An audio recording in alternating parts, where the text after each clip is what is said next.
محترم صدر صاحب اور معزز سامعین، آج اس محفل میں عنوان تقریر ہے والدین اور اولاد کے آپسی حقوق۔ معزز سامعین، اسلام کی نظر میں ماں باپ کی خدمت ایک اہم فریضہ ہے۔ والدین کا احترام اور ان کی خدمت اللہ تعالیٰ کی حسن بندگی کے بعد عظیم ذمہ داری اور فریضہ ہے۔ اللہ تعالیٰ نے اپنی عبادت کے بعد والدین کے حق کو مقدم رکھا ہے، جیسا کہ اللہ تعالیٰ کا ارشاد ہے وَاعْبُدُوا اللَّهَ وَلَا تُشْرِكُوا بِهِ شَيْئًا وَبِالْوَالِدَيْنِ إِحْسَانًا۔ سورہ نساء آیت نمبر 6۔ تم اللہ کی عبادت کرو اور اس کے سوا کسی کو شریک نہ کرو اور تم والدین کے ساتھ حسن سلوک کرو۔ معزز سامعین، اولاد پر والدین کے عظیم احسانات ہیں۔ اتنے عظیم احسانات کبھی کسی اور کے نہیں ہو سکتے ہیں۔ انسانی زندگی میں والدین کا کردار بہت اہم ہوتا ہے۔ اگر اولاد اپنی پوری زندگی کا سارا قیمتی سرمایہ والدین کے حقوق کی ادائیگی میں صرف کر دے تو بھی وہ والدین کے احسان کا بدلہ ادا نہیں کر سکتے ہیں۔ معزز سامعین، اولاد پر والدین کے حقوق ہیں، ان میں سے چند یہ ہیں۔ پہلا، اطاعت و فرما برداری۔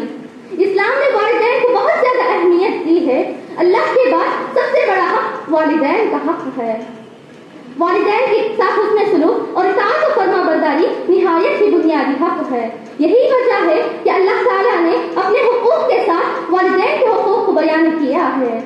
اور اگر والدین اللہ کی نافرمانی کا حکم دے تو اس حکم کو نہیں ماننا چاہیے اور دنیا میں ان کے ساتھ حسن سلوک کرنا چاہیے، جیسا کہ اللہ تعالیٰ کا ارشاد ہے وَإِن جَاهَدَاكَ عَلَىٰ أَن تُشْرِكَ بِي مَا لَيْسَ لَكَ بِهِ عِلْمٌ فَلَا تُطِعْهُمَا وَصَاحِبْهُمَا فِي الدُّنْيَا مَعْرُوفًا۔ سورہ لقمان آیت نمبر 15۔ دوسرا، تعظیم و توقیر۔ والدین کے حقوق میں سے ایک واجبی حق یہ ہے کہ اولاد ان کی عزت و تکریم کرے۔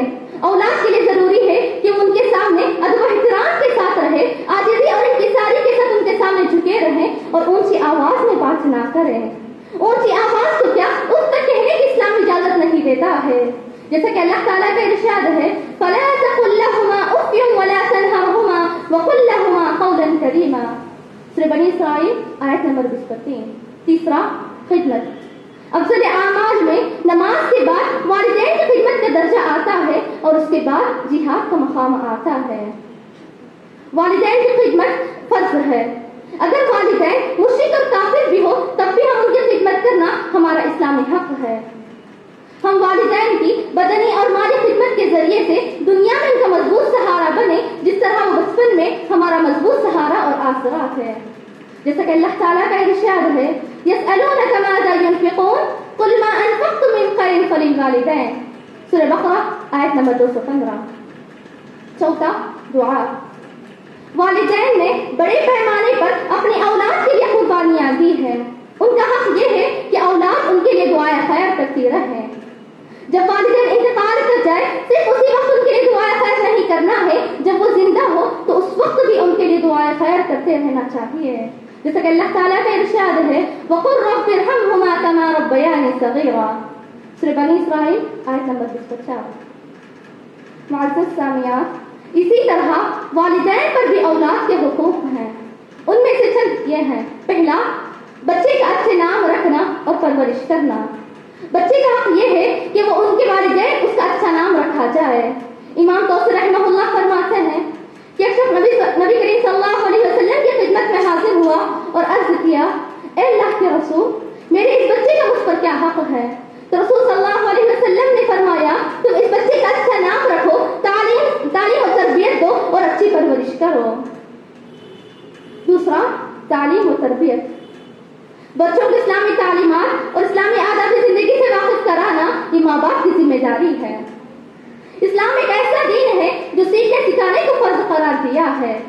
علم کی اہمیت کو جاننے کے لیے اتنا کافی ہے کہ قرآن کی پہلی وحی علم سے متعلق ہے، اور رسول صلی اللہ علیہ وسلم نے فرمایا طلب العلم فریضۃ علی کل مسلم۔ تیسرا، شفقت و رحمت سے پیش آنا۔ بچے رحم و کرم کے محتاج ہوتے ہیں، ان کے ساتھ رحمت و شفقت کا معاملہ کرنا یہ ان کا حق ہے۔ نبی کریم صلی اللہ علیہ وسلم بچوں کے ساتھ بڑا مشفقانہ برتاؤ کیا کرتے تھے۔ چوتھا، عدل و انصاف سے کام لینا۔